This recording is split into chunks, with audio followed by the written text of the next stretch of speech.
జిల్లా మొత్తం పర్యటన చేస్తూ ఉన్నారు. జిల్లాలో అనేక సమస్యలను వారు గుర్తించి అవన్నీ కూడా రైల్వే ప్రాజెక్టులు కానివ్వండి, అదేవిధంగా పత్తి విషయంలో కానివ్వండి, రోడ్ల విషయంలో కానివ్వండి, ఇవన్నీ కూడా వారు స్వయంగా పర్యటించి తెలుసుకున్న విషయాలన్నీ కూడా నిన్న రైల్వే డిఆర్ఎం గారితో, అదేవిధంగా కాటన్ కార్పొరేషన్ ఆఫ్ ఇండియా వారితో, ఈరోజు కలెక్టర్ గారితో ఆ సమస్యలన్నిటి మీద ఒక రిప్రజెంటేషన్ ఇవ్వటం జరుగుతుంది. వాటిని కలెక్టర్ గారు కింద తీసుకోవటానికి ప్రయత్నం చేయాలని, ఏ శాఖలోనైనా కేంద్ర ప్రభుత్వం నుంచి మనకు వచ్చేటువంటి నిధులు అవకాశం ఉన్న మేరకు తీసుకొని త్వరగా ప్రాజెక్ట్స్ ఇంప్లిమెంట్ చేసి జిల్లా ప్రజలకు ఉపయోగకరంగా ఉండేలా చేయాలని కోరటం జరిగింది.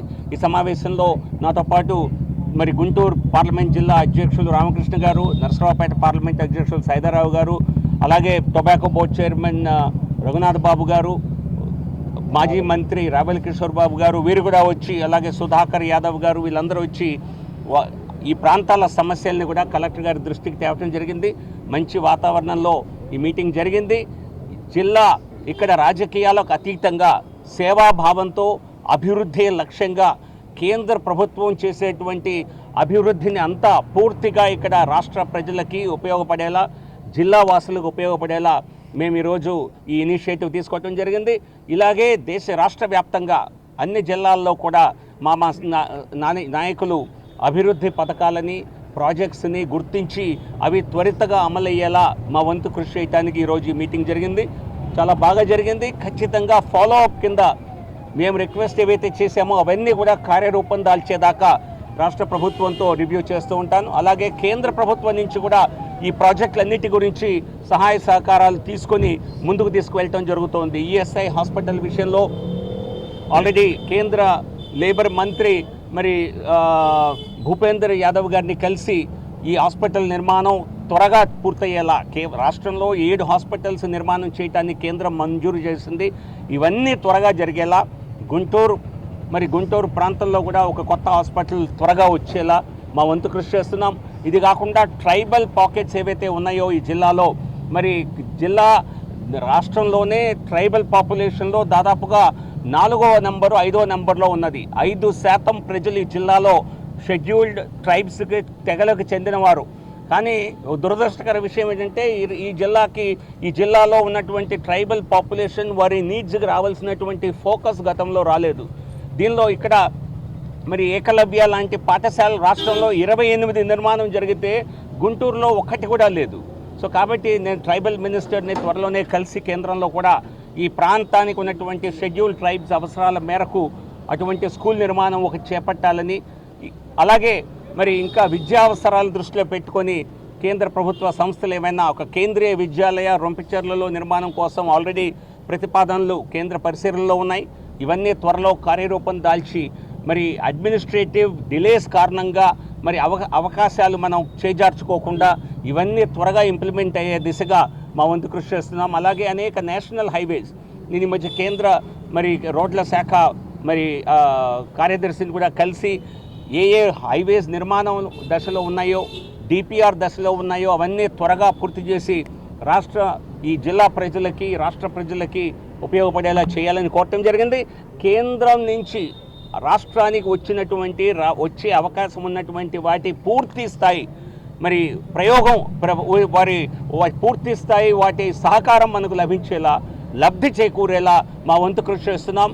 రాజకీయాలకు అతీతంగా ఈ పని చేస్తున్నాం. ఎందుకంటే కేవలం రాజకీయాలకే పరిమితమైనటువంటి పార్టీలు అవసరాన్ని, అవకాశాన్ని చేరబుచ్చుకున్నాయి గతంలో. గత ప్రభుత్వం, ఈ ప్రభుత్వం కూడా రాజకీయాలపై దృష్టి పెట్టి ఈ విషయాలు విస్మరించిన తరుణంలో మేము స్వయంగా రంగంలోకి దిగి కేంద్రం నుంచి వచ్చే పథకాలన్నీ కూడా ప్రాపర్గా ఇక్కడ అమలయ్యేలా దానికి కేంద్రం నుంచి రెస్పాన్స్ కోసం వెయిట్ చూద్దాం. ఇది కేంద్ర రాష్ట్రాల మధ్య జరిగే సంప్రదింపులకి ఇప్పుడు నేను కేంద్ర ప్రభుత్వంతో, అవసరమైతే కేంద్ర శాఖ మంత్రి గారితో కూడా మాట్లాడి వాస్తవాలు తెలుసుకొని తర్వాత స్పందిస్తాను. ఇది రాజకీయ అంశం కాదు. రాష్ట్రంలో ఎటువంటి కొరత ఏర్పడకుండా చూడవలసిన బాధ్యత రాష్ట్ర ప్రభుత్వంపై ఉన్నది. సో ఖచ్చితంగా రాష్ట్ర ప్రభుత్వం మరి ఇంత ఆలస్యంగా మరి ఈ వారి స్పందన ఉందా అని నాకు ఆశ్చర్యం కలిగింది. ఇంత తల మీదకు సమస్య వచ్చిన తర్వాత సడన్గా ఏదో ఈ సమస్యని గుర్తించినట్లుగా అనిపిస్తోంది. సో వీలైనంత త్వరగా సమస్య తీరేలా మరి రాష్ట్ర ప్రభుత్వం ప్రయత్నించాలని. ఇది భారతీయ జనతా పార్టీ ఒక అసెంబ్లీ ఉప ఎన్నిక, కానీ చాలా ప్రతిష్టాత్మకంగా తీసుకొని మేము పోటీ చేస్తున్నాం. సో ఖచ్చితంగా మా వంతు పూర్తి స్థాయి కృషి చేసి మంచి ఫలితాలు సాధించడానికే మేము బరిలో నించున్నాం. ఇది కేవలం ఏదో మొక్కుబడిగా టోకెన్గా ఇచ్చేటువంటి ప్రొటెస్ట్ కాదు.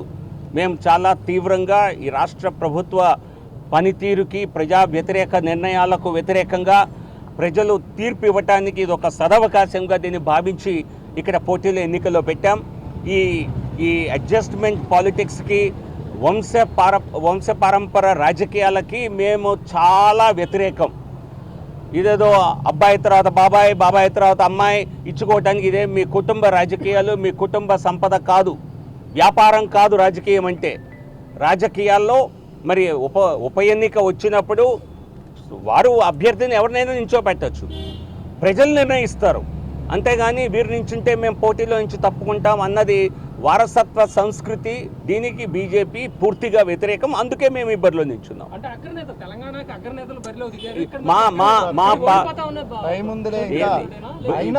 ఇప్పుడే నామినేషన్ వేశాం. బీజేపీ పూర్తి స్థాయి ప్రయత్నం ఎన్నికల్లో సత్ఫలితాల కోసం చేస్తుంది. ఇక ఎన్నికల్లో ఎవరు చేస్తాం, మేమందరం వెళ్తాము, ఎవరెవరు వెళ్ళాలి అన్నది పార్టీ నాయకత్వం డిసైడ్ చేస్తుంది. మాకు ప్రతి ఎన్నిక ప్రతిష్టాత్మకమైనది. అది బెంగాల్లో అయినా, యూపీలో అయినా, ఆంధ్రప్రదేశ్లోనైనా అన్నిటికీ సమాన ప్రయారిటీ ఇచ్చి పనిచేసేటువంటి పార్టీ బీజేపీ. మేము ఖచ్చితంగా ఇక్కడ కూడా మంచి ఫలితం సాధిస్తామన్న నమ్మకంతో ముందుకెళ్తాం.